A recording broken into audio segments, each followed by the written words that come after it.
Imagine being this guy's neighbor, LOIOL.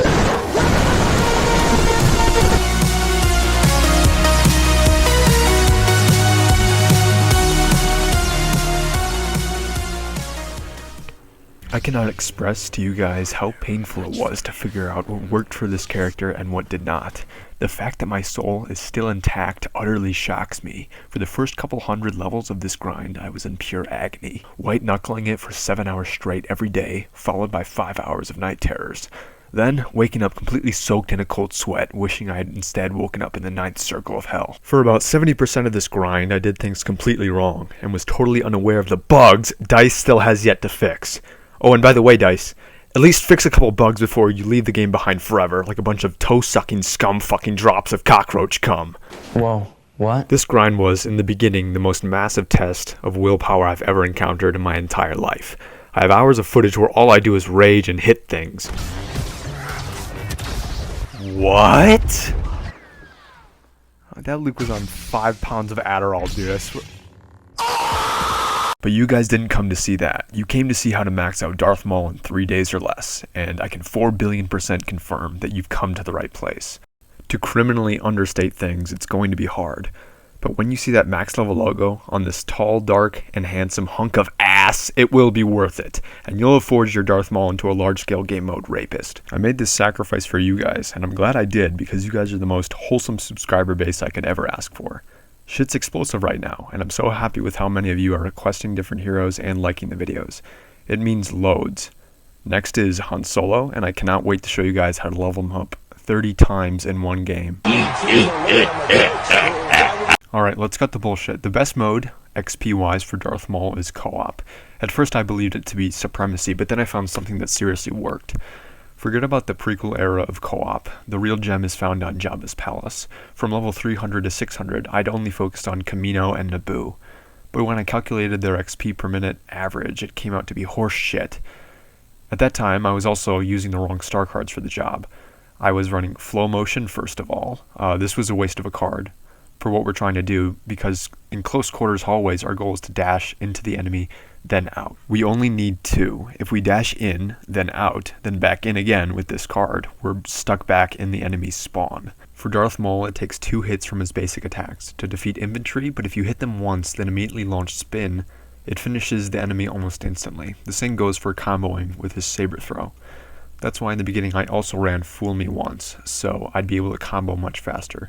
But I know now that 10% reduced recharge time is weenie baby stuff. There are much better options than these two. The only one that kinda made sense was lightsaber defense. The co-op AI has insane accuracy and are demonic when you get up close and personal. That's the entire goal for Maul's XP efficiency, right?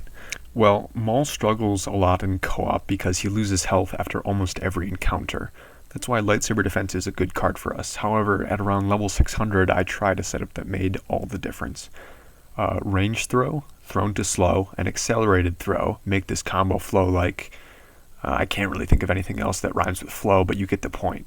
Here we're going for maximum ability damage and flexibility when it comes to a saber throw, which can be very useful for the hallway. However, for the first 200 levels of this grind, I'd strongly recommend substituting range throw for lightsaber defense. You'll need to ease into becoming a Darth Maul crackhead, and you'll need all the damage reduction you can get. But once you're feeling ready enough to go nuts, slap on range throw for lightsaber defense. Searching for Jabba's palace can prove difficult sometimes, because you can be put into a Mos Eisley match. This map is right behind Jabba's palace, so it won't be that much of a setback.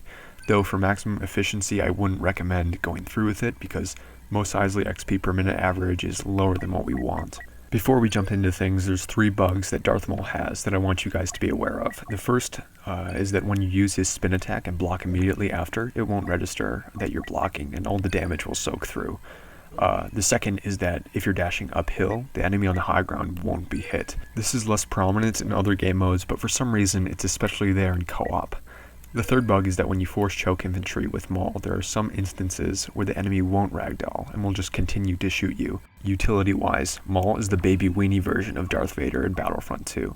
He's got a choke that provides no damage reduction, leaves him completely vulnerable, and is unable to block for the duration of the ability. His saber throw is weaker, and then you also cannot block while using the ability. However, unlike Vader, Maul's abilities recharge at a very quick rate, so it's essential for us to use his abilities in tandem with one another. On Jabba's palace, we always want the hero within the first minute. I found that heavies are best for this, but you can choose whatever you're comfortable with. Our job is to first completely clear the room, so lead with your saber throw and try to assess the situation as best as possible.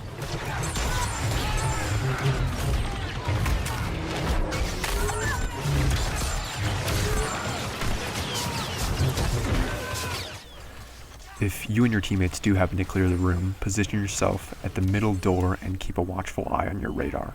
Once it glows bright red, wait for the enemies to open the door, then put your cursor to the upper left of the background arc and throw your saber. We're trying to catch all the enemies both inside and out of the corridor. And after you do so, dash inside with a spin attack.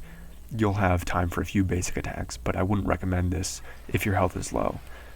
Dash back to the objective and try to hit any you haven't killed already. Now the next part does depend on your situation. There can be enemies coming down this hallway that can be taken care of with your throw or choke, but I found the left side to be a lot more enemy rich, so as you're coming back, either to this platform or this wall, use your choke, then immediately finish them off.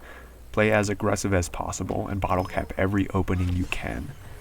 Maul is so mobile to the point where he almost every time outpaces the crowd control heroes, so as long as you're on your toes, you shouldn't have that hard of a time.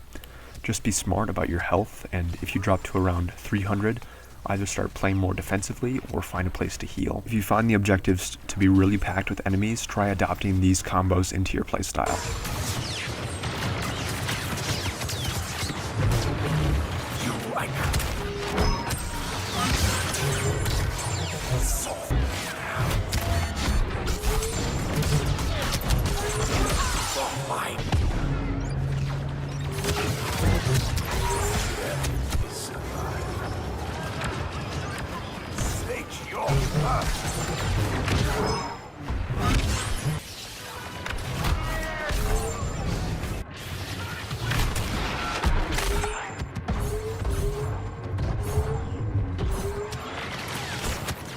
If you're pushed to the second phase, you can still get a few good hits in before they push up. Throw your saber, choke immediately after, then retreat. You can do this until the fallback timer gets low, but remember to be smart about your health.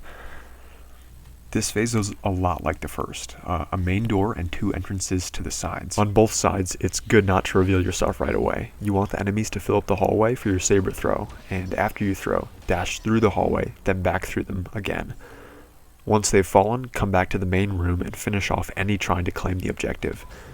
But compared to the first phase and the fourth phase, this one is pretty weak. So if you want a greater payoff, let the enemy team cap the objective, and then let them cap the objective after this one. The fourth phase of Jabba's palace is by far the best way to earn XP with Maul. Whatever level you are, I recommend using the cards Ranged Throw and Accelerated Throw. You have to be constantly aware of enemies spawning in on your radar and always be ready to throw your saber here and wait for multiple enemies to come out of this entrance and use your choke. You can play the out of bounds timer if you manage your spin attacks well. If there are heroes, let your teammates get their attention while you attack them or choke them from behind. Very rarely will anyone get past your defenses, so depending on how long you can make this objective last, you'll be walking away with a huge amount of XP. So if we plan to end the match on the first phase of Jabba's palace, our goal is to walk away with around 30,000 XP in 4 minutes. The second phase average is 40,000 XP after 6 minutes, and the last phase average is 70,000 after 8 to 10 minutes, so it should always be your intent to close out the match on the first phase, but if it comes to it, the last phase works very well. Now, why is Jabba's palace goated when it comes to co-op maps? Well, simply put it, after I put all my data together for 10 games each on every map he was available, Jabba's palace kicked the shit out of the others and proved very reliable for obtaining XP. So let's assume that your Maul is currently level 25 and you want to level him up 975 times as quick as possible. 24,375,000 XP is the total number, and it's also a total of 812 games on the first phase of Jabba's palace. That does look like a massive grind, and it is, but each 30k XP game only lasts 4 minutes, so if we're talking about the total time it takes, it comes to about 54 hours of straight gameplay. This is extremely softened by double and triple XP, which seem to be a lot more common these days. So if you sit down for an entire day of triple XP, you can have that max in no time. I really hope these tips help, and I hope you enjoyed the video. To wrap things up, I've got some good news and I've got some bad news. I'll start with the good stuff. So I've got a bunch of ways to max out all the other heroes fast, and tons more content on the way. Lots of ideas, the whole shot, right? But the bad news is that I received information that there's somebody with about as many max heroes as I have. So it's time for me to stop screwing around and get everyone maxed as fast as I possibly can. Second place is not an option, so until that day, videos will be a bit stalled. I'll still read all of your amazing comments and keep track of how well you guys are doing with that like button, but I do have to get 3 times as serious about this, and I hope you guys understand. With that being said, I greatly appreciate you guys sticking to the end. It means a lot. Alright, I'll see you guys later. Have a fantastic day.